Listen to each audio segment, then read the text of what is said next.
lot of confusion, and maybe I would say that the one reason why same-sex relationships do not survive for a long time, because there are two kind of people.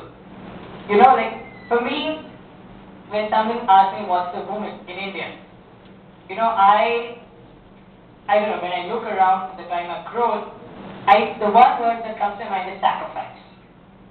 She's one who has always in the house, outside, every time sacrificed something or the other for someone.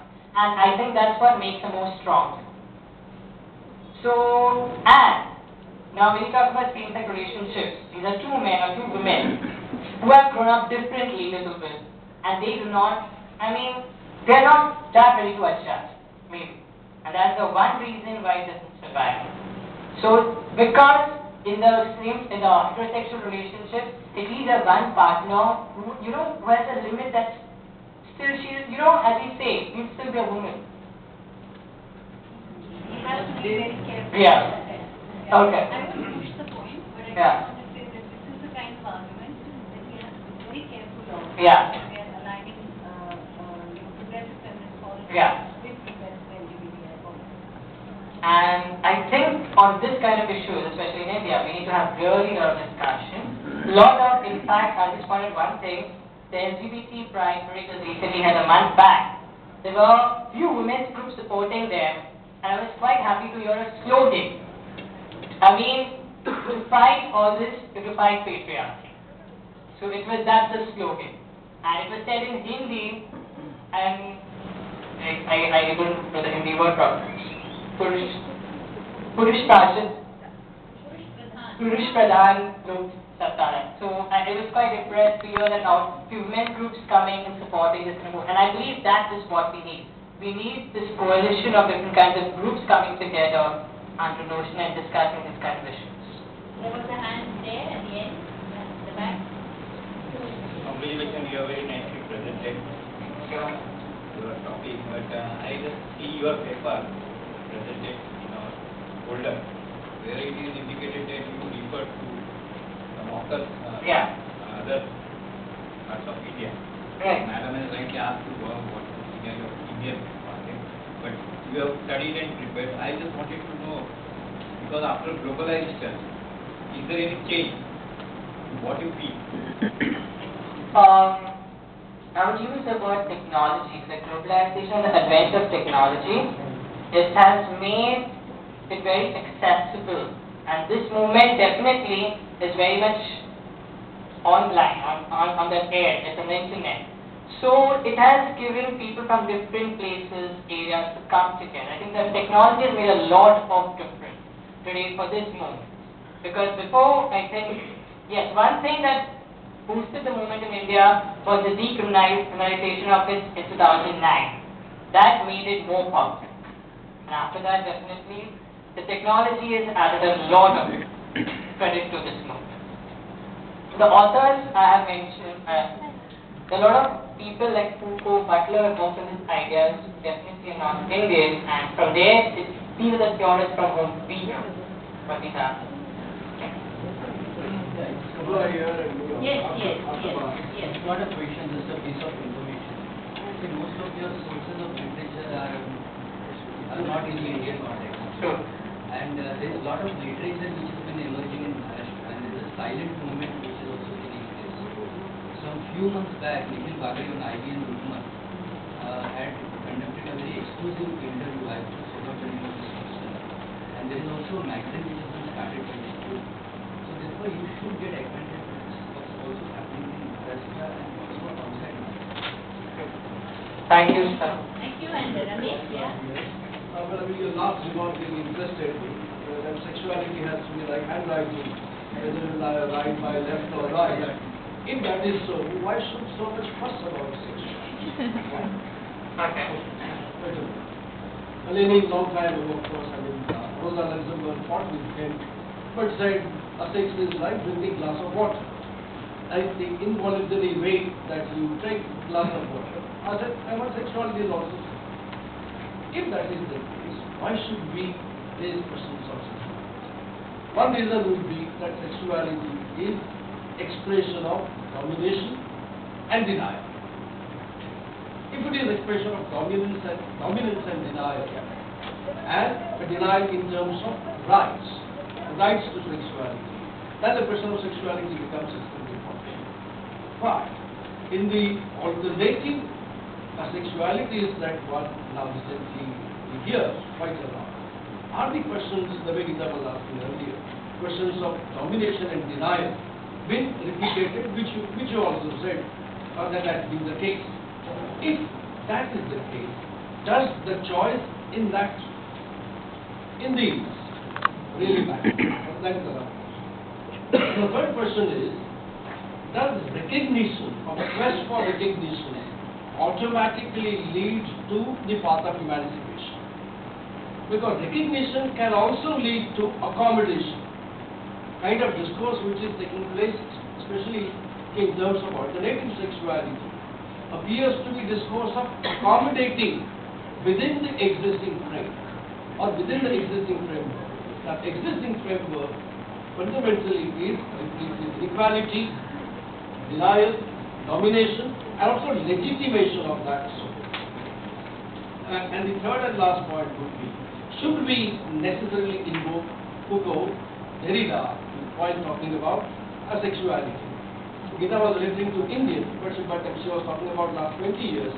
If you look at, let us say, the mythological artistic constructions, such as Ardhanari Nateshwar.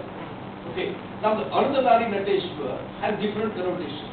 It means that the other is incomplete without this. Okay?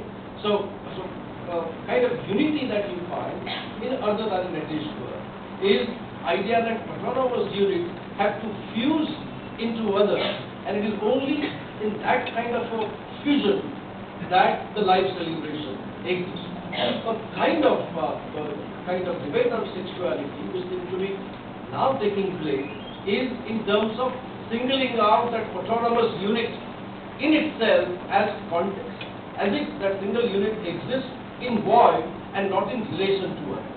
It's only when you look at that single unit, sexually empowered single unit, with claim to recognition, with claim to autonomous identity, unless that autonomous unit is seen in relation to other units, it's only then that we can theorize. It's only then that we can raise questions of rights, recognition, domination, denial. But this discourse is to take us to, again, individualism. And therefore I'm rather skeptical about this discourse. Add something, I just want to clarify a few things. Firstly, I think by saying that you should engage with the Indian context in the Indian reading, the contemporary ones, and how they engage with the Indian past, is not to say that you should not engage with Foucault and Derrida and Butler and Marx. You must, because I think this is constantly being told to academia and epistemics on the margins that come up with the Indian sources. But you see, in sociology, we still deal with Marx Weber, right? So we have to deal with the canons which come from the power center of the academia. More diffuse, the better it is. And academia on the margins should do much more. So it's not to say don't engage with that, but I'm just trying to say that along with that, engage with the critique coming from post-colonial, particularly in the Indian context, just informing better. The only thing I also wanted to say was that this is just a conversation with Ramesh for the working, rather than Ardhanarishwar, the kind of concepts that from the Indian traditions are concepts like Virangalna. Where it is like where it is not the complementing male-female where the binary is being reproduced, but where the boundary groups exist, that is, they're blurred, they're fluid. So the kind of concepts that are there in Indian traditions also need to be individual in character.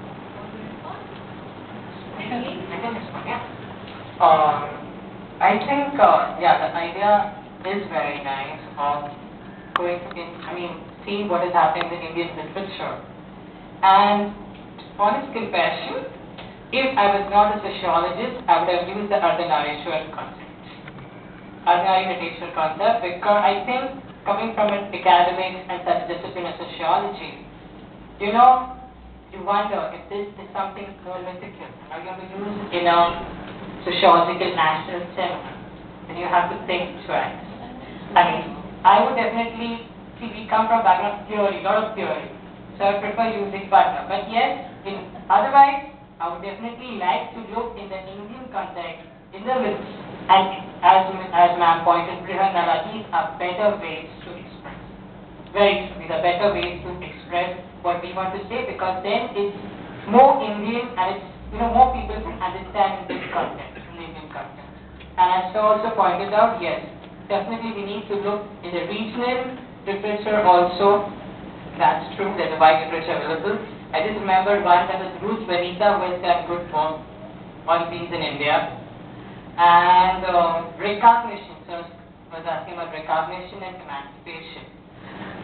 Definitely, if you want to accommodate in the same framework, which is the same framework is unequal, we definitely need any of it. What people about this is, how do we articulate the idea of social in the context of Brahmdalda? Or faculty or study? I think we will leave this for, this is a very intricate, Ramesh, this is an intricate discussion, which, we need a little more time. So let me have my last word now. Incidentally, I can't resist adding that Ardhanarishwar Patricia Oberoi had a comment there, that yes, it is two male and female fused together in a male body. It is Ardhanarishwar, so it still gives, but one can go into a lot of discussion, but yes, on the face of it, one should take up these concepts and look at them. They could be empowering, they could be inspirational, or they could be very problematic as well, so one has to see. I just wanted to take off the last point from what you said, but it really applies to all the papers, that identity politics, to posit it as only for justice by the oppressed groups, is only one part of the story, because identity politics, that is asserting one's affiliation, deploying it self-consciously, is done by powerful groups as well, asserting difference. So, it is not entirely an emancipatory discourse. The way the players are positioned within identity politics and the way it plays it out, it again becomes a struggle for the dominant to assert themselves as well.